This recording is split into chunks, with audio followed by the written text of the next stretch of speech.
estate agents. Welcome to the Weekly Closer. I'm your host, Jeff Underwood, along with my co-host, Joey Sampaga. He is the man with the plan in 2018. Yeah, baby. Can you believe it's in February already? What the heck is going on? February. I just can't believe how fast it goes by. I know, crazy, isn't it? Yeah, well, we've had a lot of awesome guests on, and I guess when you're doing these fun shows, it just kind of flies by. We've got a great guest with us today as well. That's Patrick O'Sullivan, broker-owner of Capcore Real Estate. Thanks for coming in. Patrick. Yeah, thanks for having me. How are you doing? I'm doing good. Good? Yeah. You ready to rock and roll? I'm ready. All right, sweet. I know we're gonna talk some multifamily stuff here in a little bit too, so that's gonna be great. Yeah. Why don't we start with sharing with the agents that are watching or listening how long you've been in the business, and then what got you into the business originally? Sure. So I've been in the business since 2009. Got in a kind of a unique way where I was doing corporate real estate, commercial real estate for a large company here, and market downturn came down. They're like, we're not buying any more real estate, so I don't need you to look at any more financial analysis of real estate, so we're going to let you go. Got it. But I learned a lot at that company and decided, I want to take what I learned from there and help, the smaller investor and the person where I can shake a hand and really know that I made a difference, because I made that company a lot of money. And, at the end of the day, kind of let go. And so I'm like, well, I'm going to take that and be able to shake someone's hand and say, I just helped you make, whatever your goal was, Sure. So how long ago was that you? That was 2009, yeah. Oh, yeah. So it was. It was during that time. Yeah. Huh? Yeah. So there were probably some good deals out there, though. 2009. Well, when I started, I mean, $40,000 houses in the west side of Phoenix, $50,000. Yeah. That's crazy. Yeah. Even on the commercial side, right? Gosh. Yeah, even then. Yeah. Should have picked up something like a building you could turn into a what are those paintball thing? Yeah. That'd be kind of fun. Well, yeah. Laser tag. Laser tag. That would be cool. Yeah. I was looking at apartment buildings, and if you were above a teen, like 19 a door, that was too high. I mean, that's crazy now, right? Really? Wow. So yeah, right. So I sold quite a bit of that. Wow. Okay. And those investors did pretty well. Okay. So tell us the multifamily that you're doing now. Then, so are we talking duplexes, fourplexes? We're talking small apartments. Yeah, so duplexes, fourplexes, small apartments. Yeah, so we're typically 2 to probably 30 is kind of the range. Okay. I have a few investors that look at larger stuff as well, but bread and butter is kind of that smaller first time investor, or maybe they've done a couple deals and they just need some help and some guidance. Yeah. Okay. Yeah. Do you guys sell warehouses? I don't. No, I have personally. I don't. We're. The only reason why I ask is because my wife and I, we want to do the urban living. Oh, we want to take a warehouse and just transform it into something cool. That would be cool. I've seen some stuff like you turning a firehouse into a house, or that something would like be that. awesome. Yeah. Have a roller rink in there. And that would be cool. Yeah. I thought you were looking for a place to store all your stuff, Joey. Yeah, right. That's fun. Give me a big old warehouse. All right. Okay, cool. So how do you help? Because I know the investor thing. We've talked to some other people that are doing a lot of flip properties. Of course, it's single family stuff. Are you able to come across these really good deals right now? Well, we do, and mainly because it's a lot of marketing and prospecting, and just going and talking to owners. And also, we get some of these from networking with other agents who may have something coming up, or even some, other wholesalers or investors who come across something and they don't have the outlet to move the property. Yeah. Okay. So I'm kind of one of those guys that a lot of people call and just say, hey, I found this duplex, or I found this 8-unit, or I found this whatever, and they need help because they don't have a buyer for it. Okay. So let's say, on an 8-unit or whatever, 24, this range, what are they mostly something that needs some fixing up, I'm assuming? It's a mixture. Okay. It's a mixture. I mean, I have more people looking for stuff that needs work than doesn't. Got it. But there's definitely both buyers. So there's the cash buyer who wants the fix up work and maybe sell to make the capital, raise capital. Then there's also the passive investor. I get a lot of California buyers right now looking for, they're getting 4 or 5 in their market and they want higher, so they come here, So I do a lot of that, Okay. So. All right. What kind of, I don't know if you can generalize, but what would be like a range on 8 units or something? I mean, price point that so you're seeing on. Yeah, I mean, I just sold an 8 unit in West Phoenix. I think it was about $450. Okay. They were a mix of 1s and studios and a couple 2s, and they were, I would say, they were not like recently totally remodeled, but they were in good shape. What's the cash flow on something like that? That was about 7%. Oh. 7% cap rate, yeah. That's not bad. And I'm working on another 8 unit that's somewhere in the 800,000 range, and that's in a better neighborhood with more potential, higher rents, that kind of thing. So, all right. they usually evaluate those deals based on cash flow and cap rate. Yeah. Okay. Yep. So you're the broker over at Capcore Real Estate. You guys also do some property management. We do. Okay. Yeah. So we started that just about a year and a half ago. All word of mouth. Haven't been advertising it. This is probably one of the first things I'm saying. I actually announcing it to some people, but it's clients that we've helped buy investment properties for, and they needed an avenue for property management.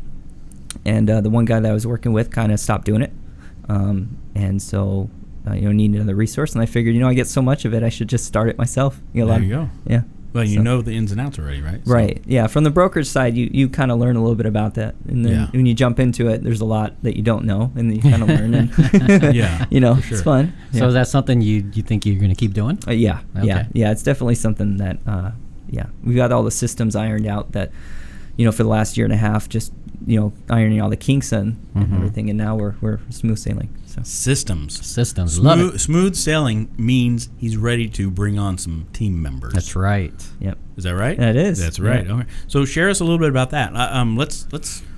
You talked about lead gen. Mm-hmm. Give us some ideas of what you're doing right now. So I mean, we totally just max out our listings for lead gen, and so we have a whole process when we take on a new listing, just beyond putting it on the market. We'll promote it through Facebook. We'll promote it through all the major sites that you've heard of, like Zillow, Trulia. But we also pay for higher placement on those sites. So we're premium on all those listings. So those come in. We network. I have a database of buyers for specifically a lot of multifamily or investment that we send to. That generates a lot of potential buyers. All combined, we just totally maximize whatever we can on those listings. And then, like you said, systems. All of that funnels into a CRM. Okay. And then we can systematically follow up with them and make sure that there's nothing falling in the cracks. Got it. Yeah. Well, and I think that's one of the things, Joey, you and I always hear too is, the successful agents out there have their systems in place, and a lot of people struggle with figuring out, how do I put a system in place? Yeah. And so you've built it. It's ready. Yep. And now you're in that process of growing. Yes. How long did it take you to get those systems in place? It or took even create them. Yeah, I mean, a lot of it's just let's say for example CRM. I've been through several CRMs. Figuring out what they do and don't do. Which one are you using now? I use Real Geeks. Okay, and it's an awesome one. It's a great one. Absolutely. And I've used several others, and I just found out that best bang for the buck in services, that's the best one. It's also easy to use. There's not so many features that people get lost in it. I've tried like an Infusionsoft, and that's just there's just too much to it. Confusionsoft. Confusionsoft. Hey, be careful there. Yeah. I consulted for them for a year and a half. Did you? Yeah. It's a great company. No, I'm just. It's a You great can say whatever you want. You're scaring Back him. it up, yeah. But We're gonna get the mask. No, I'm just kidding. But it's it's a good product if you know how to do it. And I'm not as techy enough. And I honestly I want to focus my time on real estate. Well, if it makes you feel any better, I have Infusionsoft. Okay. And I worked there for a year and a half, or consulted, and we're using Real Geeks. Yeah. Are you? We are. Yeah. We just started 2 months ago? Yeah, we love it. I love it. Yeah. Yeah, we haven't put everything into place yet, like all the follow-up emails and all the of those texting things, capability and all that stuff, but we're working through it. Nice. It's going to be fun. It definitely is easier to understand. Yeah, so we interrupted him. We were still talking about our systems, or his systems. So it took you a while.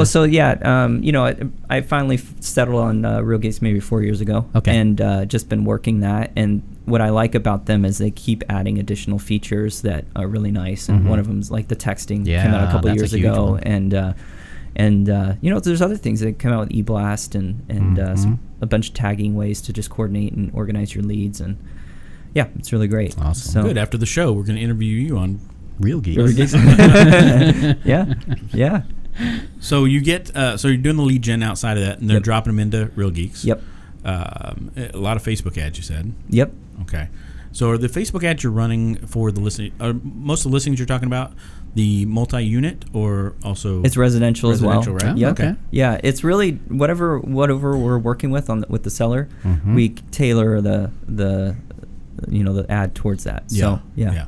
So when you talk about building a team, you're in a situation where you can, it sounds like, provide leads. Yeah. As long as you find people that can actually convert and that follow up properly. Yeah. I mean, I'll say, one of the struggles I come across is that someone's level of commitment to doing real estate full time and jumping in, and that's a big commitment, But if someone is just starting or just getting into it, I recommend they join a team or have some sort of accountability or lead plan or something, because there's a lot of shops out there that will go like, you fog a mirror, you can join and and they'll give you 100%, and you just got to pay them their fees, and they don't really care, in my opinion, if they're doing any deals, because they're getting their monthly fees. Is there a specific team member that you're looking for? I mean, would you take a brand new agent, or would you prefer someone with? So I'm really looking for somebody that's at least done 2 deals. Oh, okay. I don't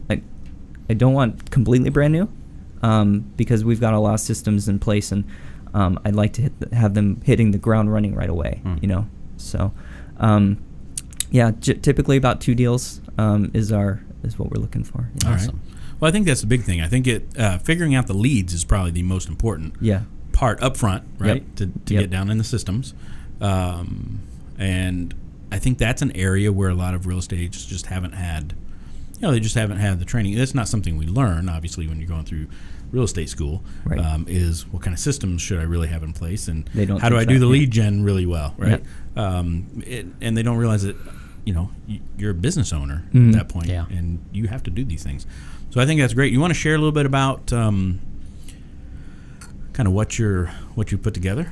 Yeah, I mean, so we are looking for the adding new team members, and so we've kind of structured it where we do a split on commission, so we're not a 100% shop or a flat fee. We're invested with those agents to make them successful. So we make ourselves available to those agents through broker support and systems and leads and all that stuff. So there's only so much time in a day to do that, right? So we're looking for people who are looking to this full time and make a career out of it, and kind of build what I call a smallish team that's successful, and kind of like I'd rather have 20 agents doing 50 deals a year versus 1,000 agents doing 1. So absolutely, So it's kind of what I'm looking. Well, and I think build. they are much more appreciative, and they probably stay around longer. You build it as kind of the family.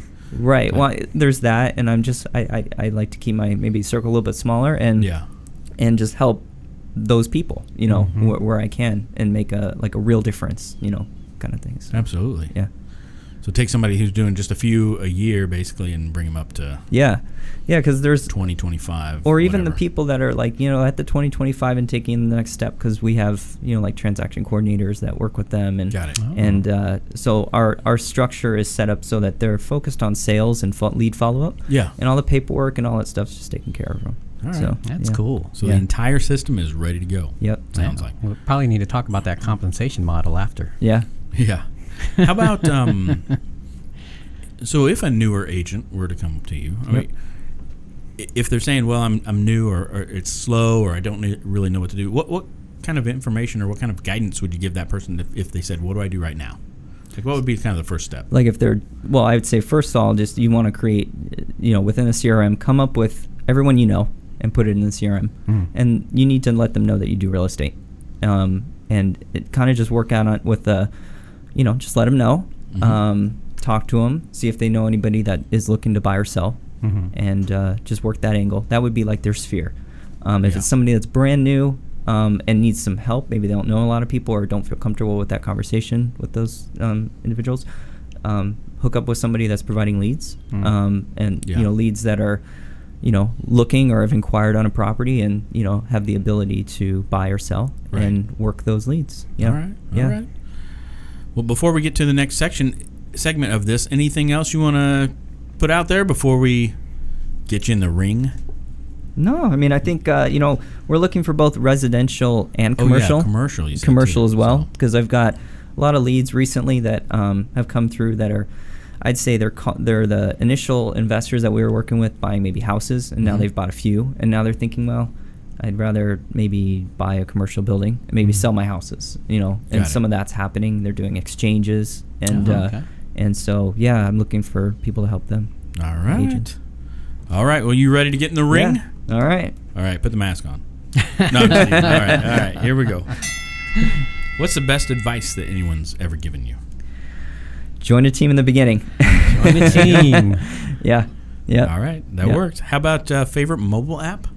Favorite mobile app? I'm using one for project management called Rike. And it's really great. It creates our workflows. So like for listings or whatever we're doing new. Yeah. If there's a multi-step plan with times involved in that, with dependencies, like do this first before next, organizing that's a great project management software. What's it called again? Rike. How do you spell it? WRIKE. WRIKE. Yeah, okay. Check that out. Yeah. All right. How about a productivity tool or software that you use on a regular basis? You probably know this one, huh? Yeah, I mean Google Business Apps. Google Business Apps. Got it. Yeah. Really? Yeah. Okay. Like, was there a specific one? They have the suite, right? They have the suite. Yeah. So we use that as a team, and so all of our stuff is kind of in the cloud, right? Yeah. So if we're working on a doc, and maybe there's a few people working on that, I can see what they're doing. I can add my own comments, and it's all live doc. So have you heard of Gmail Folio before? I have. I haven't looked into it. Okay. Yeah, but it looks like some sort of. It's like a timeline. It's like a project manager type thing. It's free. Okay. Anyway. Yeah. So I hadn't looked into that yet. Okay. Yeah. I haven't looked at it either, Joey. You ought to. I know you've been sending me stuff. I get their emails. Yeah. I should probably look at it. Yeah. All right. And we'll have you draw another question here from the mask. Okay. This is beautiful. What is that, velvet? All right. You asking the question here? Go ahead. Oh, okay. Yeah. Unless my writing's too bad. If you could travel anywhere in the world, where would you go and why? Well, I'm thinking Europe. Mainly because I haven't been there. It would probably be Mediterranean. Okay. Yeah. Like a Mediterranean cruise. It's kind of what my wife and I have been talking about. So. Yeah, that sounds like fun. Yeah, cruises are fun. Yeah. That'd be a blast. Yeah. All right. And if agents that are watching or listening want to reach out to you directly, how would they do that? So phone is pretty easy. Okay. 602-366-5078. It's my direct cell. If you wanted to reach out, you can obviously go on my website. There's a contact us button on there. It says capcorerealestate.com. All right. Yeah. All right. Anything else over there, Joey? No, I think we're Man good. behind the curtain? Great They know there's no curtain if they watch the video, right? Yeah. There ought to be, though. Plain seeing right there. We definitely need a curtain. Those days you're not feeling too well. I know you're feeling better now. So. Yeah. All right. Well, thank you so much for coming in, Patrick. Yeah. We appreciate it. Thanks for having me. And until next time, this is Jeff Underwood. And Joey Sampaga. Coming to you from Security Title Studios. Have a fantastic day. Take care. See you later. Bye-bye.